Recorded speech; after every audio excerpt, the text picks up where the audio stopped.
Thank you and welcome to the show this morning. The topic this morning is democracy in Nigeria, and we have to talk about the democracy and some of the problems that democracy confronts in Nigeria. Dr. LMadu.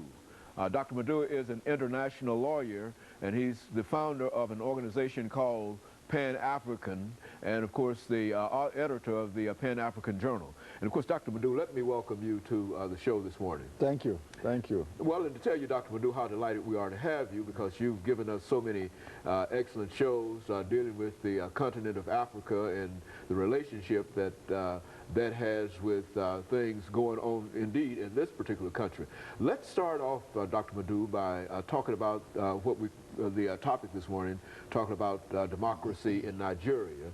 And if you will, why don't you give us some information in reference to how democracy came to Nigeria and the evolution of democracy at this particular point in Nigeria? Well, of course, democracy is not something new to Nigeria. When Nigeria became independent, it established a democratic system of government. Based on the British parliamentary system, with a ceremonial president and an executive prime minister and the legislature. Following the 1966 military, coup that overthrew the civilian government, Nigeria became a country that was governed, by a ruthless and rapacious military clique for over 30 years. They succeeded in handing over power in 1979, came back in '83 and took over again. Since then, the army remained in power till 1999, when the president political dispensation started. It's not been easy, and it's not easy, for a country that has been under the yoke and oppressive nature of military governments everywhere, to find itself suddenly, transformed into a society where people can speak freely and engage in political activities.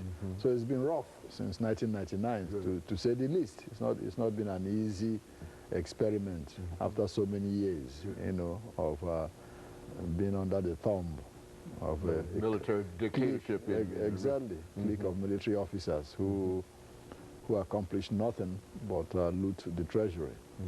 So President Obasanjo, who himself was a military leader, transformed into a civilian president, is also finding it difficult, to transform himself from somebody who gives orders to somebody who has to build a consensus, to govern. But credit should be given to him, for at least trying to steer the country towards a more, peaceful, democratic existence. Now, some of the current problems, when we talk about democracy in Nigeria, some of the current problems really go back to the president himself. Would that not be a correct statement? In terms, I think his tenure as president is constitutionally up soon, and there's some belief that perhaps he might not be willing, perhaps because of his military nature or whatever, he might not be willing to perhaps give up, in a constitutional sense, the government. I mean, is that a correct assessment? Yes, correct in a sense. The constitution, of the country states that the government and the governors, have to have a maximum of 8 years, 2 terms, 4 years each. Mr. Obasanjo's term ends next year, 2007, to be specific. He hasn't said he's going to run, and he hasn't said he's not going to run.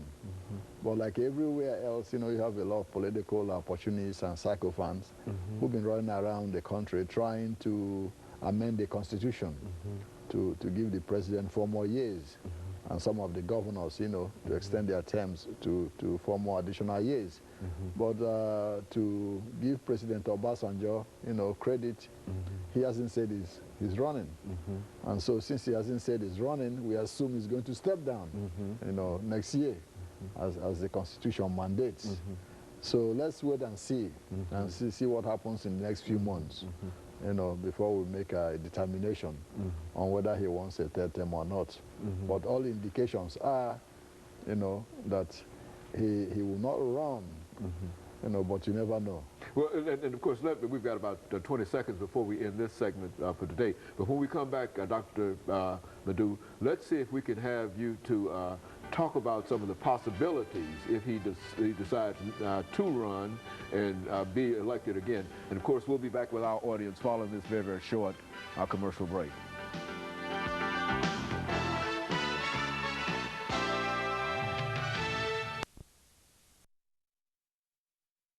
We're talking to Dr. Leonard